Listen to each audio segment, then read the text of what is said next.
நிறைய பேர் என்ன சொல்லுவாங்க பார்த்தீங்கன்னா, சித்தா, ஆயுர்வேதா இது மாதிரிலாம் போனாலே வந்து ரொம்ப லேட் ஆகும் ரெக்கவர் ஆகிறதுக்கு அப்படின்னு சொல்கிறாங்க. உங்களோட கருத்து என்ன மேம்?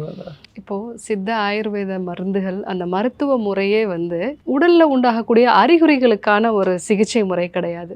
நோய்க்கு மூல காரணம் என்ன? இப்போ ஃபார் எக்ஸாம்பிள் ஒரு பேக் பெயின் இருக்குது. ஸோ பேக் பெயினுக்கு நமக்கு காரணம் வந்து அங்கே இருக்கக்கூடிய டிஸ்க் ப்ரொலாப்ஸாக இருக்கலாம்.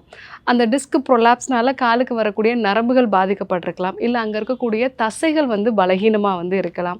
ஸோ இந்த காரணத்தினால தான் உங்களுக்கு பேக் பெயின் வருது. ஸோ இந்த சமயத்தில் வலியை குறைக்கக்கூடிய ஒரு மருந்து மட்டும் நீங்கள் எடுத்துக்கிட்டீங்க அப்படின்னா உங்களுடைய டிஸ்க் ப்ராப்ளம் வந்து சரியாக போகிறதில்ல. நரம்புகளில் உண்டாகக்கூடிய அழுத்தம் வந்து உங்களுக்கு சரியாக போகிறதில்ல.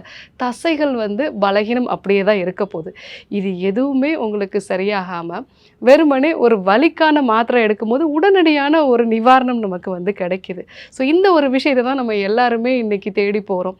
ஆனால் அதற்கான மூல காரணம் இப்போது நம்ம கொடுக்கக்கூடிய மருந்துகள் நம்மளுடைய அந்த டிஸ்கில் உண்டாகக்கூடிய இன்ஃப்ளமேஷனை குறைக்குது. அதில் ஒரு வீக்கம் உண்டாகி அதனால் வந்து அந்த பக்கத்தில் இருக்கக்கூடிய நரம்புகள் அழுத்தம் இருக்குது. ஸோ அங்கே ஒரு இன்ஃப்ளமேஷனை குறைக்கும் போது நரம்புகளில் உண்டான அந்த அழுத்தம் வந்து குறைஞ்சி நமக்கு வலிகள் குறைய ஆரம்பிக்குது. அந்த தசைகளை வந்து பலப்படுத்தக்கூடிய சில யோக பயிற்சிகளோ அது கூட சில எண்ணெய் வகைகளை நம்ம வந்து வெளியில் வந்து தடவுறோம். ஸோ இந்த மாதிரியான ஒரு சிகிச்சை முறையும் வந்து நம்ம கொடுக்கும் பொழுது